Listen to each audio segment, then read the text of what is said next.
The blizzard came without warning, howling across the plains of Wyoming Territory like a vengeful spirit as Melody Wright clutched her 6-month-old daughter to her chest and trudged through snow that reached her knees. October 1878 wasn't supposed to bring such cruel weather, but the mountains made their own rules, and Melody had learned too late that her journey had been poorly timed.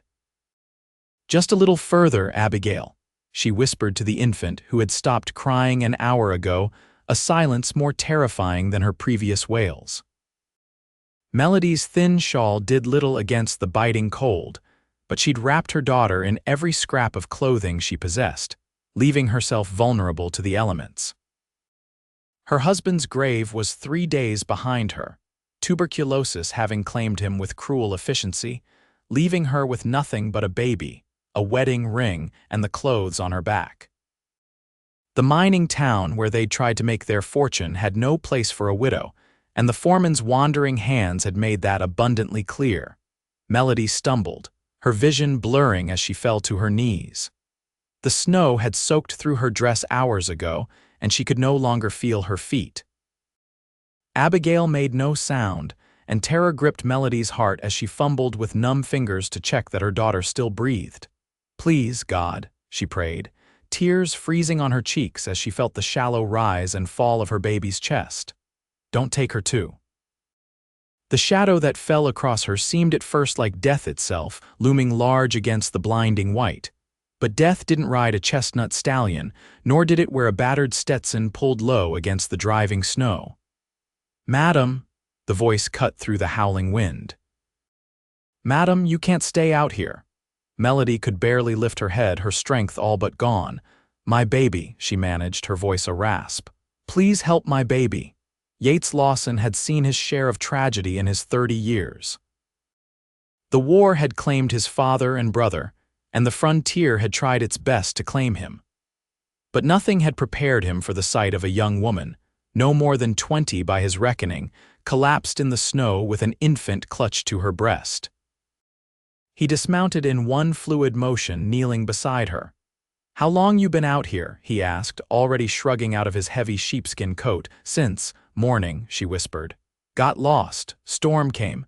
Yates didn't waste time with more questions.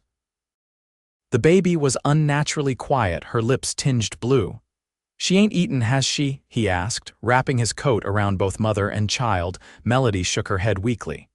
"No milk, no food." "My ranch is just over that ridge," he said, gathering them both into his arms. The woman weighed hardly anything, and that worried him almost as much as the silent child. "Hold on tight to your little one. I'm going to get you somewhere warm." He whistled for his horse, who stepped closer, steam billowing from its nostrils. With practiced ease, Yates mounted while still cradling his precious cargo, settling the woman before him in the saddle. "What's your name, madam?" he asked, spurring the horse toward home. "Melody," she said, her head lolling against his chest. "Melody Wright, my daughter is Abigail." "Well, Miss Melody, I'm Yates Lawson. You hold on now. Got a good fire going at home and some milk from my goat that'll do for the little one." The ride seemed endless, the wind cutting through even Yates's thick wool shirt. But he'd grown up in these mountains and knew every fold of land like the lines on his palm. 20 minutes of hard riding brought them to a sturdy log cabin nestled against the lee of a hill, smoke rising from the stone chimney.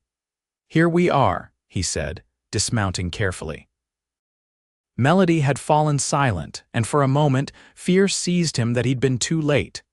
But she stirred as he carried them through the door into the blessed warmth of his home. "Let's get you both by the fire," he said, kicking the door closed behind him. He laid her on the bearskin rug before the hearth, the flames casting orange light across her pale face. Up close, he could see she was beautiful, with delicate features and chestnut hair matted with snow. The baby stirred weakly as the warmth touched her, a pitiful mewling sound that cut straight to Yates's heart. "Got to warm that little one first," he murmured, more to himself than to Melody, who seemed barely conscious. He moved with purpose, stoking the fire higher, then fetching a pot of goat's milk he kept warm on the stove. His sister had left behind a baby bottle when she'd visited with her youngest last spring, a fortunate coincidence that now seemed like providence. "Can you hold her?" He asked Melody, who nodded faintly and reached for her child. Her hands were chapped and red, trembling violently. "Let me help," he said, kneeling beside them. He tested the milk on his wrist, then gently positioned the bottle for the infant. Abigail latched on weakly at first, then with growing vigor as the warm milk reached her empty stomach. The sight of it brought unexpected tears to Yates's eyes, which he blinked away hastily. "She's hungry," Melody whispered, watching her daughter with desperate relief. "Reckon so," Yates agreed, his voice gruff to hide his emotion. "You need to warm up too. I'll fetch some dry clothes." He returned with a flannel shirt and a pair of trousers that would be comically large on her slight frame, but they were clean and dry. "They're mine," he said unnecessarily. "Ain't got women's things, but they'll do until your clothes dry." Melody looked up at him, her blue eyes clear despite her exhaustion. "Thank you," she said simply, the words carrying the weight of a life saved 2 lives. "I'll step outside while you change," he said, suddenly aware of the impropriety. "Call when you're decent." The night had fully descended, the blizzard showing no signs of abating. Yates stood on his porch, listening to the wind and wondering what twist of fate had brought this woman and child to his doorstep. He'd lived alone since returning from the war, keeping mostly to himself, except for occasional trips to town for supplies. His nearest neighbor was 5 miles away, and he preferred it that way, or so he'd thought. "Mr. Lawson," Melody's voice called him back inside. She sat by the fire, his shirt hanging to her knees, the sleeves rolled up multiple times. She'd wrapped herself in a quilt he kept on his rocking chair, and Abigail nursed contentedly from the bottle, her color already improving. "Call me Yates," he said, moving to the stove where a pot of stew had been simmering all day. "You need to eat too." "I don't want to be a burden," she began, but he cut her off with a shake of his head. "Ain't no burden. Been a while since I had company that wasn't just passing through looking to sell me something or convert my soul." He ladled stew into a bowl and brought it to her with a chunk of cornbread. "Eat, then you can tell me how you came to be halfway up a mountain in a blizzard with a baby." Melody ate with the restrained hunger of someone unused to having enough. She told her story between careful bites: her husband Thomas's illness, his death in the mining camp, her decision to head to Laramie where she'd heard a cousin of her mother's might be living. "Thought I could make it before the weather turned," she said, cradling Abigail, who had fallen asleep with a milk-drunk smile. "But the storm. October's unpredictable in these parts," Yates said. "Even folks born here get caught out sometimes. You're lucky I was riding fence today." "God sent you," she said with simple conviction. Yates wasn't so sure about that. He and God had come to an uneasy truce after the war when he'd seen too many good men die senseless deaths. But looking at the sleeping infant, her cheeks now pink with warmth, he wondered if perhaps there was something to Melody's faith after all. "You can have my bed," he said, nodding toward the door to his small bedroom. "I'll sleep out here by the fire." "I couldn't possibly. You can and you will," he said firmly. "You and the little one need proper rest. Storm's likely to last a couple days by the look of it. You're safe here until it passes." Melody studied him, wariness creeping into her expression. "Why are you helping us?" Yates considered the question. "Because it's the right thing to do," he said finally. "Because no one should freeze to death when there's a warm hearth nearby, and because—" He paused, surprised by the emotion welling up in him. "Because that little one deserves a chance." Melody's eyes filled with tears. "Thank you," she whispered. That night, as Yates settled on the floor by the fire, listening to the storm rage outside, he found himself offering a prayer of thanks for the first time in years, thanks that he'd been in the right place at the right time, that his home was sturdy against the elements, and that somewhere in the next room, a mother and child slept safe and fed. Morning brought no respite from the storm. If anything, the snow fell heavier, piling against the windows and door. Yates woke early, his back protesting the night on the floor, and stoked the fire before heading out to tend to his livestock. The barn stood 30 yards from the cabin, and the journey there and back left him coated in snow despite the short distance. When he returned, stamping his boots clean in the entryway, he found Melody at his stove, Abigail balanced on her hip. "You didn't need to cook," he said, surprised at the sight of flapjacks browning in his cast-iron skillet. "It's the least I can do," she replied, her voice stronger than the day before. "We've imposed on your hospitality." "Ain't no imposition," he said, hanging his coat by the door. "But I won't turn down a hot breakfast I didn't have to make myself." They ate together at his small table, Abigail cooing happily in a makeshift cradle fashioned from a drawer lined with blankets. The domesticity of the scene struck Yates with unexpected force. His cabin had never felt like this warm, not just in temperature but in spirit. "Your husband," Yates ventured carefully. "He was a miner," Melody nodded, a shadow crossing her face. "He had dreams of striking it rich. We came west from Ohio 3 years ago, just after we married." But the work was hard and the air in the mines. She trailed off, her gaze distant. "The doctor said his lungs just gave out." "I'm sorry," Yates said, meaning it. "Mining's a hard life." "What about you?" she asked, changing the subject.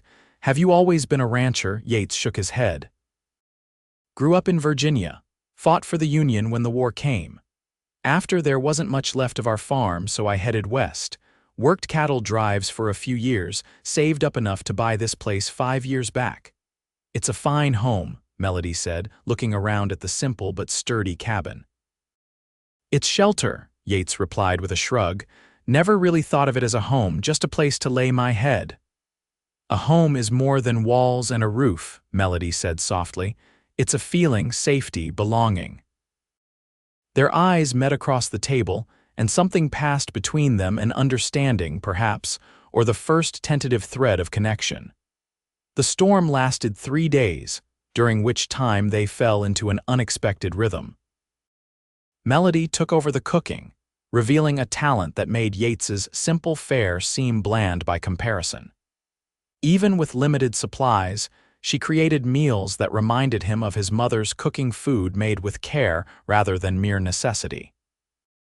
Yates found himself sharing stories he hadn't told in years about his childhood in Virginia, his brother's death at Gettysburg, his dreams of building his small ranch into something that might someday support a family.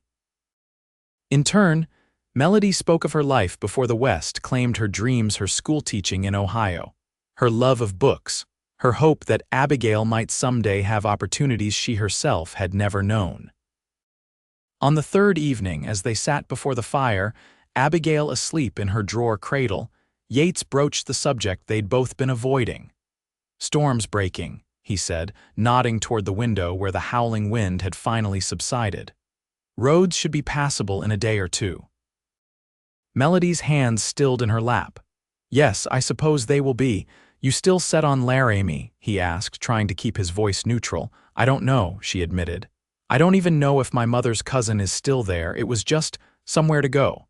Yates took a deep breath. "You could stay," he said, the words rushing out before he could reconsider. "Here, I mean, at least until spring. Winter's harsh in these parts, especially with a little one." Melody looked at him, her expression unreadable. "Why would you offer that? Because—" Yates searched for the right words. "Because it's been good having you both here. And because Laramie's full of people looking to take advantage of a woman alone." "And you're not?" she asked, but there was no accusation in her tone, only a genuine question. "No, madam," he said firmly. "I respect you too much for that. You'd have the bedroom. I'd keep to myself out here, no strings attached." Melody was silent for a long moment, her gaze turning to Abigail. "I don't want charity," she said finally. "It ain't charity. You can earn your keep if that makes you feel better. God knows there's plenty of work around here, and I'm a terrible cook." A smile tugged at her lips. "That's true enough. Think about it," he said, standing. "No need to decide tonight." But as he stepped onto the porch for a breath of the cold, clear air, Yates knew he was already hoping she would stay. The cabin felt different with her and Abigail in it, It felt like the home she had described, not just shelter from the elements. Morning dawned bright and clear, the world transformed into a glistening white landscape under a sky so blue it hurt to look at it. Yates was already outside clearing paths to the barn and corral when Melody emerged, Abigail bundled against the cold. "It's beautiful," she said, her breath clouding before her. "It is at that," Yates agreed, pausing in his work to lean on his shovel. "Storms always worst right before it breaks, kind of like life that way." Melody stepped carefully through the snow to stand beside him. "I've been thinking about your offer," she said. Yates waited, his heart beating faster than the work warranted. "I'd like to stay," she said, "at least until spring, but I insist on contributing cooking, cleaning, whatever needs doing." "Deal," Yates said, offering his hand before he could think better of it. Melody took it, her small hand warm despite the cold air. Something electric passed between them at the touch, and they both withdrew quickly, suddenly shy. "I should finish clearing the path," Yates said, turning back to his shovel. "And I should start breakfast," Melody replied, retreating toward the cabin. But as they went their separate ways, Yates couldn't help but feel that something fundamental had shifted, like the turning of a season of winter giving way to the first tentative promise of spring. The weeks that followed settled into a comfortable routine. Yates taught Melody the rhythm of ranch life, how to milk the goat, feed the chickens, and tend the small kitchen garden he'd started in a sunny corner protected from the worst of the wind. She proved a quick study, her determination to earn her keep evident in everything she did. For her part, Melody transformed the sparse cabin into something resembling a home. She fashioned curtains from feed sacks, arranged wildflowers in mason jars, and somehow convinced Yates to build proper furniture for Abigail, who was growing stronger by the day. They maintained a careful distance, Yates true to his word about respecting her space. But in the evenings, as they sat by the fire, their conversations grew deeper, more personal. He found himself looking forward to those quiet hours when the day's work was done and they could simply talk. "Did you ever want children of your own?" Melody asked one night in late November as she mended a shirt while he whittled a toy horse for Abigail, Yates's hands stilled on the carving. "Reckon I did once upon a time, thought I'd have a passel of them like my folks did." "What happened?" He shrugged, resuming his work. "War happened, then drifting. Never seemed to stay in one place long enough to court properly, and the kind of women willing to follow a cowboy from town to town weren't the marrying kind." "And now?" she asked, her eyes on her needlework. "Now I'm set in my ways, I suppose," he said, though the answer felt false even as he spoke it. "What about you? Did you always want to be a mother?" Melody smiled, looking over at Abigail, who slept peacefully in her new cradle. "Yes, though I never imagined doing it alone. Thomas and I planned to have several. He was so happy when Abigail came along." Her smile faltered.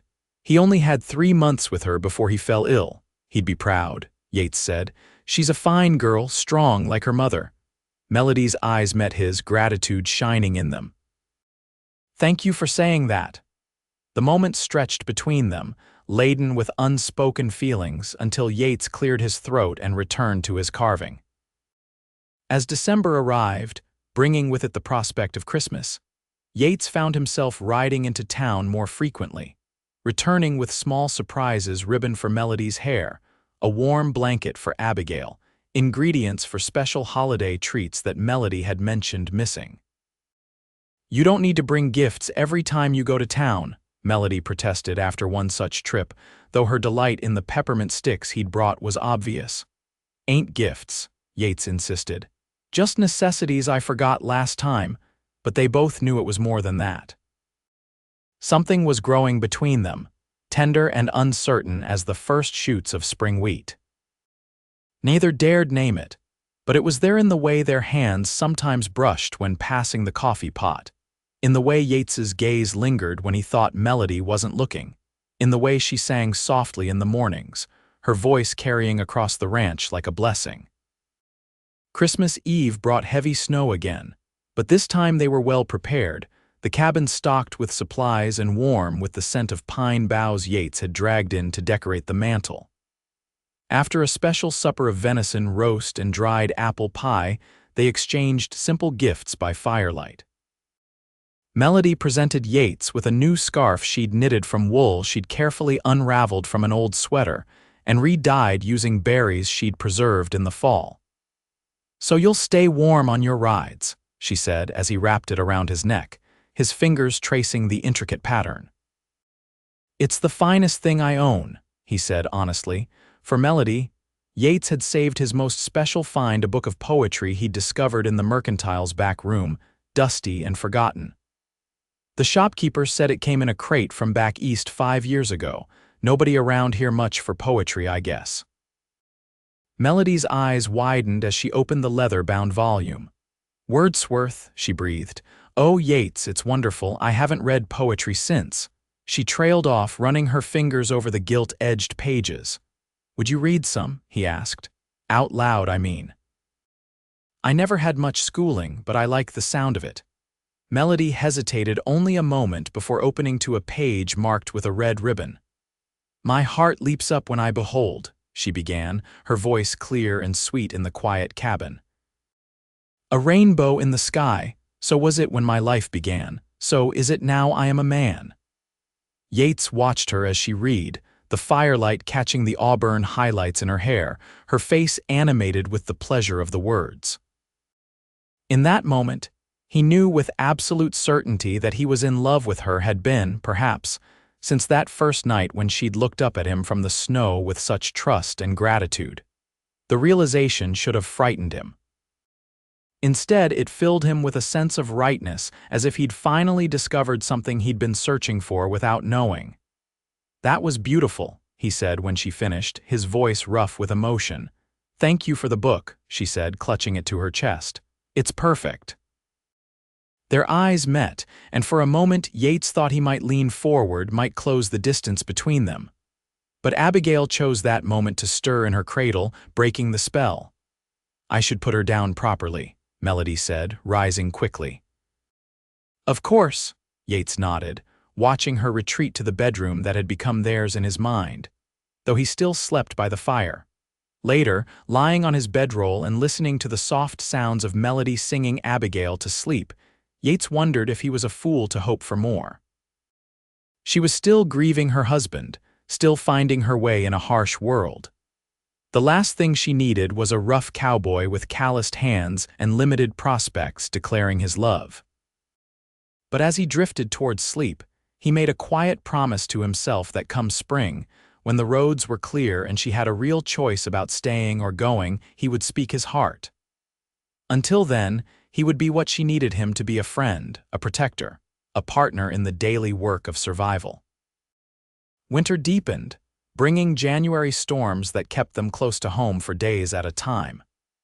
Yates taught Melody to play checkers, and she taught him letters, patiently helping him improve his rudimentary reading. Abigail began to crawl, exploring the cabin with determined enthusiasm that kept them both running to prevent disasters. In February, a neighbor stopped by with his wagon, bringing mail that had accumulated in town and news of the outside world. Among the letters was one addressed to Melody, a response to a note she'd sent to Laramie shortly after Christmas. Yates watched her face as she read it, trying to gauge the contents from her expression. "Good news?" he asked when she finally folded it away. "My mother's cousin did live in Laramie," she said, "but she died last year. Her daughter still runs the millinery shop there, though, says I'm welcome to come in the spring, that she could use help with the sewing." "That's good," Yates said, though his heart sank at the confirmation that she had options beyond his cabin. "Steady work, I reckon," Melody nodded, her eyes distant. "Yes, a chance to make a new start." The subject wasn't raised again, but it hung between them like a shadow, growing longer as February gave way to March, and the first signs of thaw appeared in the south-facing slopes. One evening, as Yates returned from checking his cattle in the lower pasture, he found Melody standing on the porch, watching the sunset paint the snow-covered mountains gold and pink. Abigail was already asleep inside, giving them a rare moment alone. "Beautiful, ain't it?" he said, coming to stand beside her. "I never imagined such beauty existed," she replied softly. "Back in Ohio we had pretty countryside, but nothing like this." Yates gathered his courage. "Melody, I need to say something." She turned to him, her eyes questioning. "Spring's coming," he began, the words he'd rehearsed in his head suddenly fleeing. "And I know you've been thinking about Laramie, about that millinery job." "I have," she admitted. "I want you to stay," he said simply. "Both of you, not as my housekeeper or cook, but as—" he swallowed hard. "As my family, if you'll have me." Melody's eyes widened. "Yates, I love you," he continued, the words tumbling out now that he'd begun. "I think I loved you that first night when you looked up at me from the snow with your baby in your arms. I know it's too soon after your husband, and I know I ain't much, just a cowboy with a small spread. But I promise I'd be good to you both. I'd work myself to the bone to give you the life you deserve." Tears filled Melody's eyes, and for a terrible moment, Yates thought he'd ruined everything. "I thought it was just gratitude," she whispered, "what I felt for you. I told myself it couldn't be more, not so soon after Thomas, but it's been growing every day until—" "Until," Yates prompted, hardly daring to hope. "Until I realized I'm happier here with you than I've ever been," she said, a tear spilling down her cheek. "Even before Thomas got sick. Is that terrible of me?" "No," Yates said, reaching out to brush the tear away, his fingers gentle against her skin. "It's honest. And it's how life works sometimes. Joy follows sorrow if we're brave enough to let it." "I don't want to go to Laramie," Melody said. "I want to stay here with you. I want Abigail to grow up calling you Pa." The word struck Yates with physical force, a longing he hadn't allowed himself to acknowledge. "I'd be honored," he said, his voice thick. "But are you sure? I don't want you staying out of obligation." In answer, Melody stepped closer, lifting her face to his. "I'm staying because I love you, Yates Lawson. Because somehow, in the middle of a blizzard, God led me exactly where I needed to be." Their first kiss was tentative, gentle, a promise rather than a passion. But as Yates wrapped his arms around her, drawing her closer against the evening chill, he felt something settle in his soul, like the last piece of a puzzle falling into place. "We should go inside," he said after a moment, reluctantly breaking the kiss. "It's getting cold." Melody smiled up at him, her eyes shining. "Yes, let's go home." The word echoed between them, taking on new meaning. Home, not just a place, but a feeling, safety, belonging, love. That spring, as the snow melted and wildflowers bloomed across the valley, Yates and Melody were married by the traveling preacher who visited the scattered ranches every few months. Abigail, now toddling with determination, scattered flower petals with more enthusiasm than accuracy, to the delight of the handful of neighbors who gathered to witness the union. Their vows were simple but heartfelt, promises to cherish and protect, to stand together through whatever storms life might bring. And when Yates spoke of how he'd found Melody in the snow, how her baby had slept hungry in the cold until he wrapped them both in his coat and carried them home, there wasn't a dry eye among the assembled guests. "You saved us," Melody whispered as they shared their first dance as husband and wife. Abigail balanced on Yates's hip. "No," he corrected gently. "We saved each other." As they swayed together under the open sky, with mountains as their witness and their daughter laughing between them, Yates reflected on the strange twists of fate that had brought them to this moment. A blizzard, a chance encounter, a desperate mother with a hungry child, these things that might have ended in tragedy had instead become the foundation of a life richer than he had ever dared to dream. "What are you thinking?" Melody asked, noticing his distant expression. Yates smiled, tightening his arm around her waist.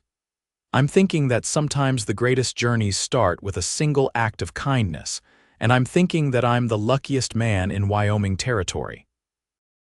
"And I'm the luckiest woman," Melody replied, standing on tiptoe to kiss him as Abigail clapped her hands in delight. That night, As they settled into their cabin, their home, Yates added a final entry to the journal he'd started keeping at Melody's encouragement. "A year ago, I was a man alone, with nothing but cattle and mountains for company. Today, I am a husband and father, with a heart so full I fear it might burst. Whatever hardships tomorrow brings, I will face them gladly, for I have found my purpose not in land or livestock, but in the eyes of the woman who chose to build her life with mine, and in the laughter of the child who calls me Pa. This, I now know, is what it means to truly live." And as he closed the book and turned to join his family by the fire, Yates knew with certainty that the coat he'd wrapped around a desperate mother and her hungry child had been the best investment he'd ever made, one that had paid dividends beyond measure in love, in purpose, in the simple, profound joy of belonging.